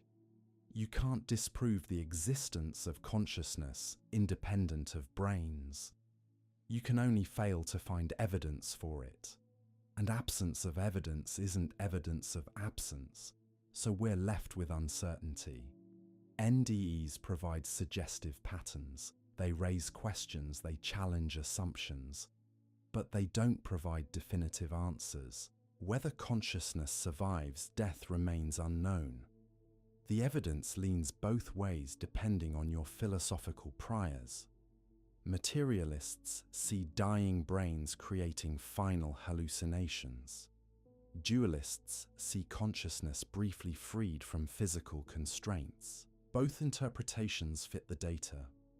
Neither explains everything, and that's where we stand, in the space between competing frameworks, with incomplete evidence and profound questions that may not have empirical answers. But the research continues. New monitoring technologies, larger studies, more sophisticated analysis of brain activity during cardiac arrest, and maybe, eventually, a case that can't be explained away, a piece of verified information obtained during confirmed brain death. Something that forces us to reconsider everything we think we know about consciousness and its relationship to matter. Until then, we have patterns, correlations, intriguing cases, and the unsettling possibility that death might not be quite as final as we assume. But while we wait for that definitive case, the body itself tells a different story. One that doesn't depend on philosophical interpretation or competing frameworks. Because regardless of what happens to consciousness, the physical form undergoes changes that are measurable, predictable, and utterly indifferent to our beliefs about the soul. Within seconds of the heart's final beat, cellular breakdown begins, not dramatically, not all at once, but methodically. the process we call autolysis, self-digestion. Cells deprived of oxygen start breaking down their own structures. Enzymes that normally maintain cellular functions begin destroying the very cells that house them. It starts in organs with high metabolic rates: the brain, the liver, the intestines. Places that demanded constant oxygen now deteriorate fastest in its absence. Temperature drops. Algor mortis. The body cools toward ambient temperature following a sigmoid curve. Quick at first, then steady, then slow as it approaches equilibrium. In average conditions, about 1 degree Fahrenheit per hour, but this varies wildly. A body in summer heat cools differently than one in winter cold. A heavy person retains warmth longer than someone lean. Location matters. Burial depth, clothing. All these factors shift the timeline. Blood settles. Gravity pulls it to the lowest points. Livor mortis. Purple-red discoloration appearing where blood pools. If you die lying on your back, the blood settles there. Turn the body later and the pattern stays fixed. Because within hours, the blood cells start breaking down. The pattern becomes permanent. Forensic investigators use this.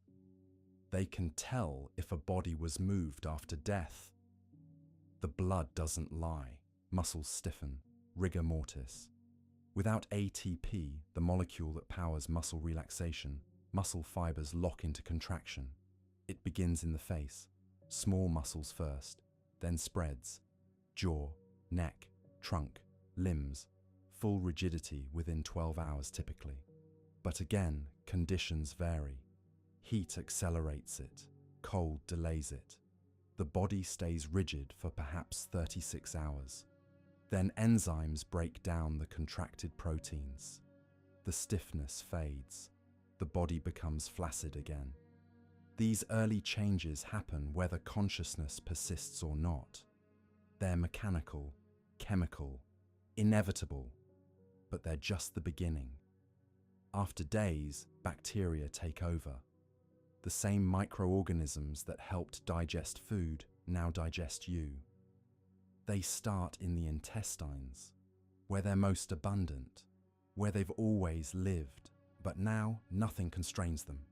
They spread, consuming tissue, producing gases, methane, hydrogen sulfide, carbon dioxide.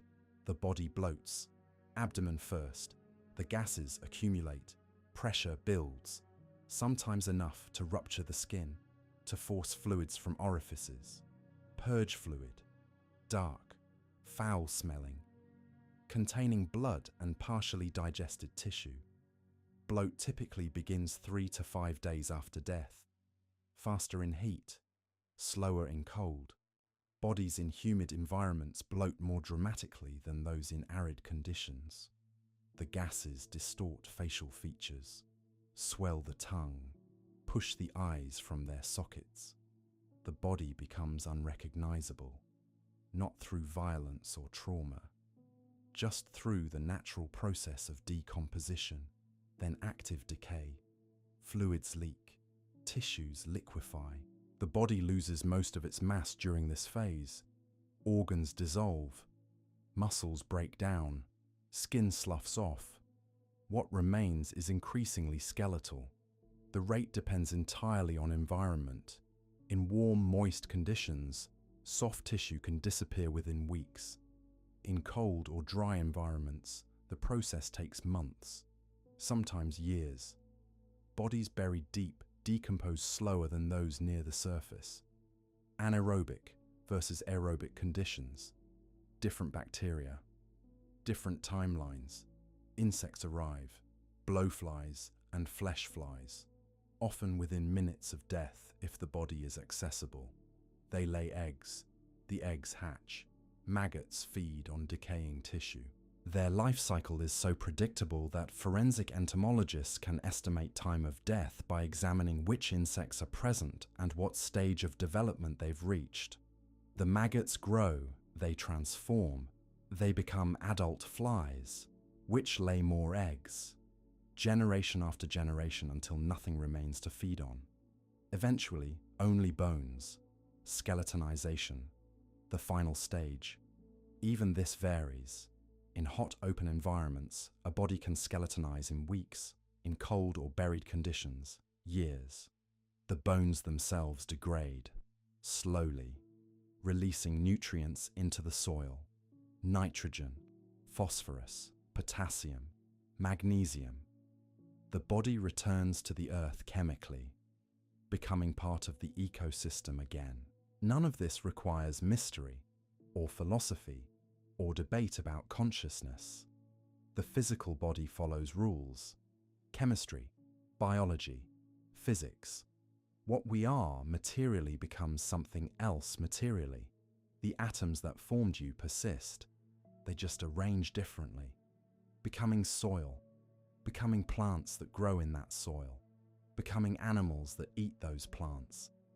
The circle continues, matter recycling endlessly through different forms. This is what science can tell us definitively. The body decomposes, consciousness might persist, might not. But the physical form that we understand, that we can measure, that we can predict with reasonable accuracy given enough information about conditions. And here's what makes this knowledge unsettling. It's happening right now, to every corpse, everywhere. Whether consciousness survives has no bearing on cellular breakdown, on bacterial consumption, on insect colonization. The processes occur independently. They don't wait for philosophical resolution. They don't care about our theories of mind. Which brings us back to the central question. What happens after death? The answer depends on what aspect you're asking about. The body, we know. Detailed understanding, stages, timelines, variables, all documented. Consciousness, unknown, possibly unknowable. We have patterns, correlations, intriguing cases, competing interpretations, but no definitive answer. Recent research suggests the transition isn't instantaneous. Brain activity persists longer than we thought. Consciousness might linger. Not for days or weeks, but for minutes, maybe hours, longer than the traditional definition of death allows. This creates ethical complications, organ donation, end-of-life care, legal definitions of death.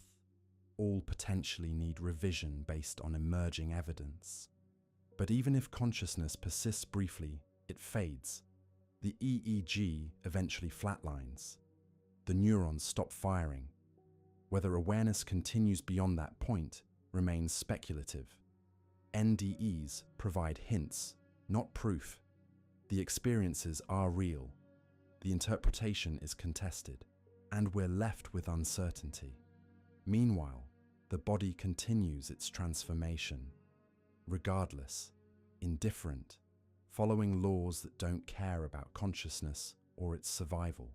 The material form dissolves, the atoms disperse. What we were physically becomes something else entirely. This is what death looks like from a scientific perspective. Partial understanding, detailed knowledge of some aspects, complete mystery regarding others. We can map every stage of physical decomposition. We can identify the bacteria involved.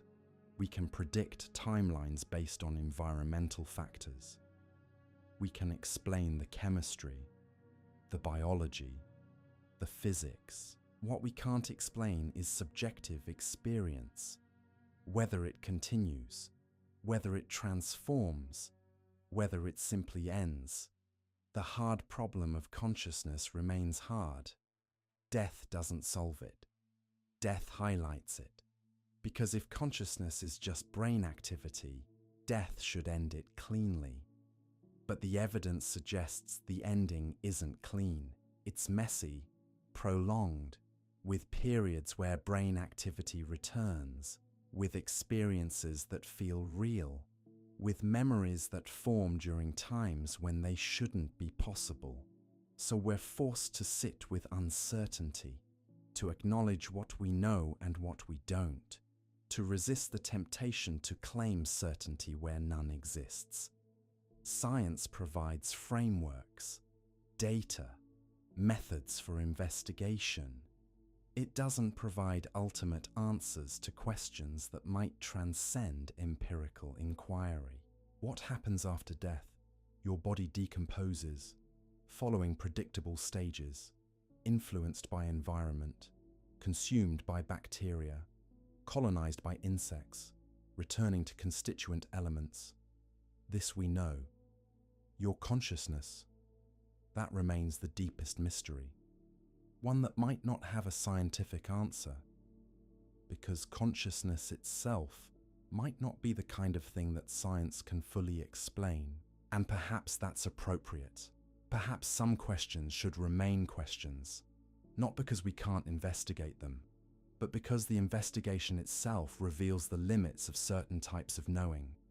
We can measure brainwaves, we can document experiences, we can establish correlations. We can't capture what it's like to be conscious, or what happens when consciousness ceases, or whether it ceases at all. The research continues. Better monitoring, larger studies, more sophisticated analysis. Each study adds data. Each case provides information. Slowly the picture becomes clearer, or perhaps more complex, because often in science, the more we learn, the more we realize how much remains unknown. Death used to be simple. Heart stops, breathing ceases, person dies. Now we know it's a process, extended, variable, with stages, with periods of potential awareness, with biological changes unfolding over hours or days. The line between life and death blurs, which raises profound questions about definition, about ethics, about what it means to be alive or dead. But for the individual experiencing death, these definitions might be irrelevant. The subjective experience is what matters, and that experience, whether it ends or continues, remains fundamentally private. We can gather reports, we can identify patterns. We can't access the experience itself, not directly, not objectively. So, we're left with fragments, pieces of understanding. The body decomposes. We know how. Consciousness might persist briefly. We have evidence suggesting it. Beyond that, speculation, hypothesis, belief systems, each interpreting the limited data according to different frameworks. What happens after death? The question assumes a single answer. Maybe there isn't one. Maybe different aspects have different answers. The physical body follows physical laws. Consciousness might follow different rules, or no rules we can measure. The mystery persists because consciousness itself persists as a mystery. Death doesn't solve it. Death makes it unavoidable. The science of death has given us something unexpected, not answers, but a different kind of question entirely. We began with certainty. Heart stops, brain stops, person ends. That model worked for centuries. Simple, clean, binary, alive or dead, no middle ground. Then we looked closer, and the certainty dissolved. Brain activity doesn't vanish when the heart stops. It surges, gamma waves spiking across regions associated with consciousness, memory centers lighting up, areas involved in awareness showing organized patterns identical to those seen during intense thought. Not for seconds, for minutes, sometimes appearing and disappearing over hours. Patients report experiences during flatline EEG. Detailed, verifiable, impossible according to our models, yet documented across thousands of cases. Blind people describing visual scenes. accurate observations from perspectives they couldn't physically occupy. Memories forming when memory formation should be biologically impossible. The body decomposes according to predictable laws. Cells break down. Bacteria consume. Insects colonize. Bones eventually return to soil. This timeline is knowable, measurable, consistent. We understand the chemistry completely. But consciousness? That remains untouched by our understanding of decay. The brain can be measured. Consciousness cannot. We correlate them. We assume one produces the other. We lack any mechanism explaining how. Death was supposed to solve this. If consciousness equals brain activity, death should provide the definitive experiment. Turn off the brain. Consciousness vanishes. Case closed. Instead, death complicated everything because the brain doesn't turn off cleanly, and experiences persist through periods when they shouldn't. And the relationship between neural activity and awareness turns out to be far messier than anyone predicted. We're left with two possibilities. Either consciousness is entirely brain-based, and we fundamentally misunderstand how brains work during death, or consciousness has some independence from neural activity, and we fundamentally misunderstand what consciousness is. Both options require revising core assumptions. Both challenge established frameworks. Neither can be proven with current methods. The ethical implications are immediate. Organ donors might experience awareness during harvest. Patients declared dead might retain consciousness. The moment we can confidently say someone no longer exists remains undefined. We've been operating on assumptions that the data increasingly contradicts. New protocols are needed, better monitoring, deeper investigation of what neural shutdown actually looks like. The definition of death itself requires reassessment, not for philosophical reasons, for practical ones, because people might be conscious when we think they're not. But even with perfect monitoring, we hit a wall. We can measure brain activity. We cannot measure subjective experience. A patient could be aware while showing zero electrical activity, or unconscious despite apparent neural function. The correlation we rely on might not be as tight as we assumed. This uncertainty isn't failure. It's honesty. For too long, we pretended to know things we didn't. Death was simple because we made it simple. We ignored complications, dismissed anomalies, forced phenomena into frameworks that couldn't contain them. The research has shattered that false certainty. Death unfolds as a process. Consciousness persists through early stages. The boundary between alive and dead is negotiable, not fixed. These aren't speculations. They're observations, documented, replicated, measured. What we do with this information remains unclear. Medical practice hasn't caught up to the science. Legal definitions lag decades behind.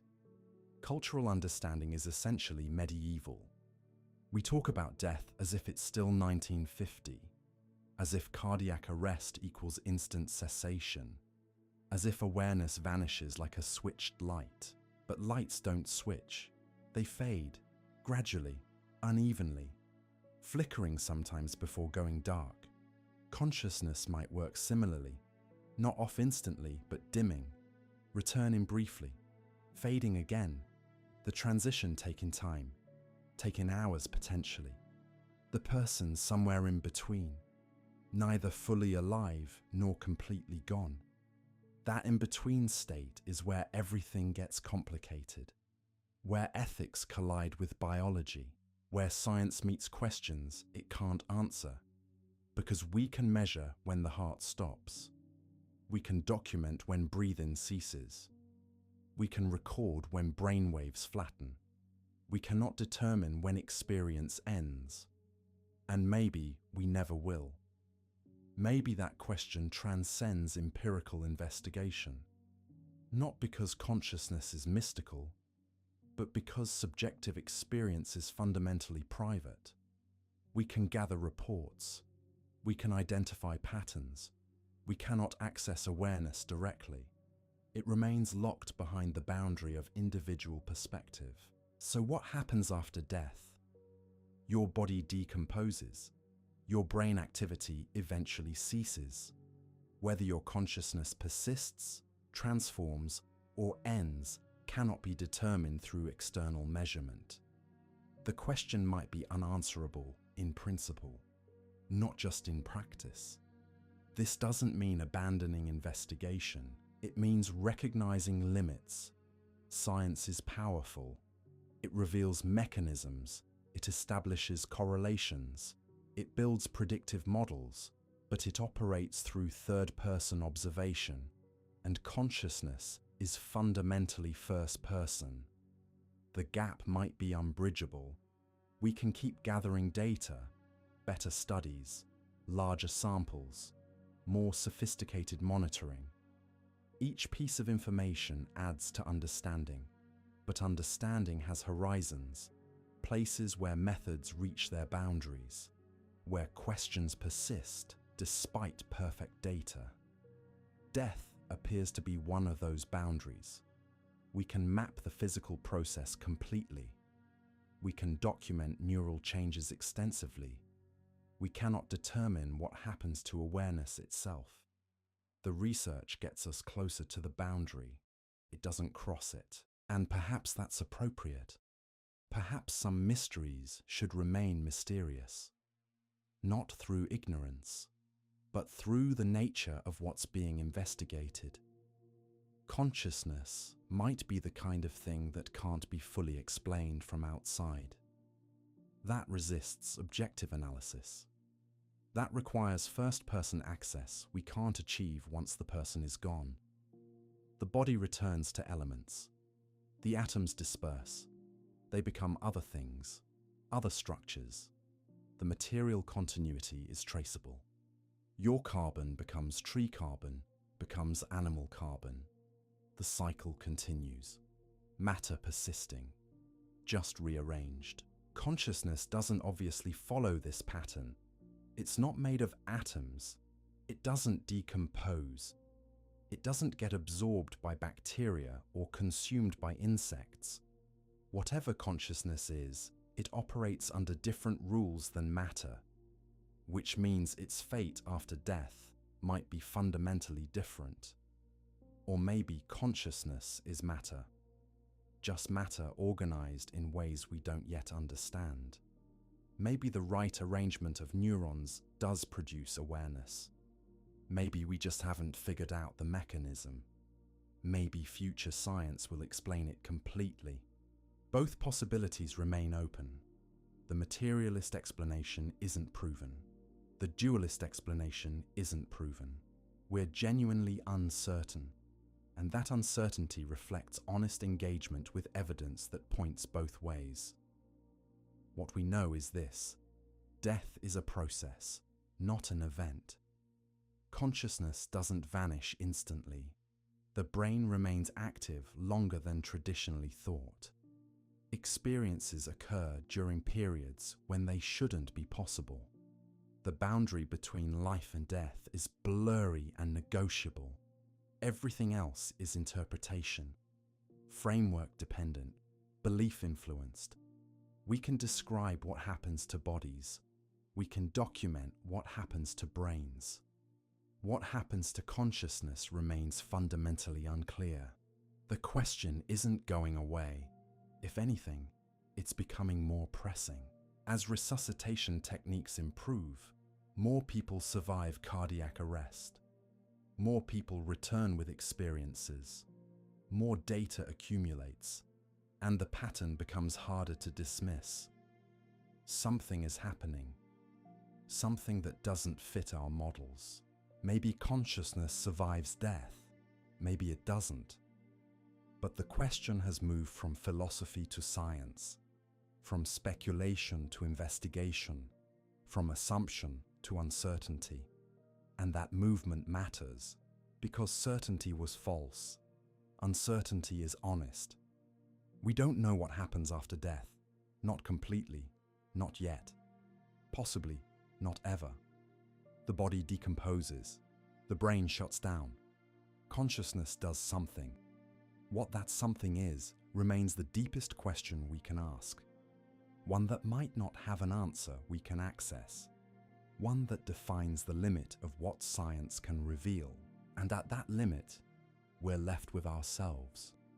Conscious beings contemplating consciousness. Alive beings studying death.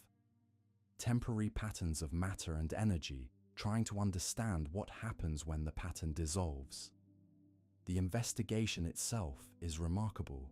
The answer might remain forever out of reach, but the search continues. Because humans ask questions, especially impossible ones, especially ones about our own existence.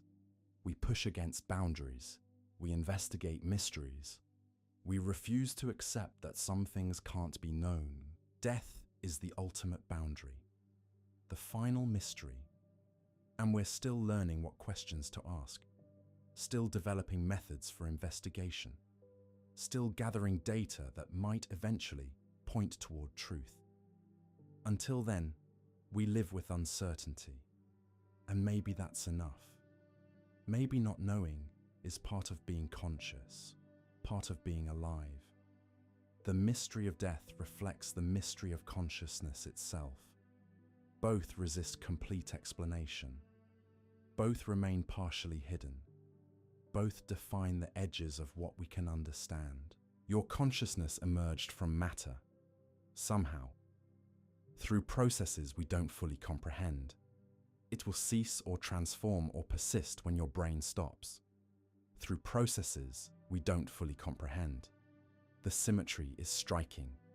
Origin and ending both mysterious, both fundamental, both unanswered. What happens after death? The question assumes death is a moment.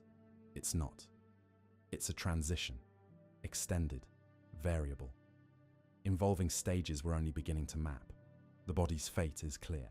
Consciousness remains uncertain, and that uncertainty, frustrating as it is, represents the honest state of human knowledge. We know more than we did. We know less than we thought. The research continues. The mystery persists.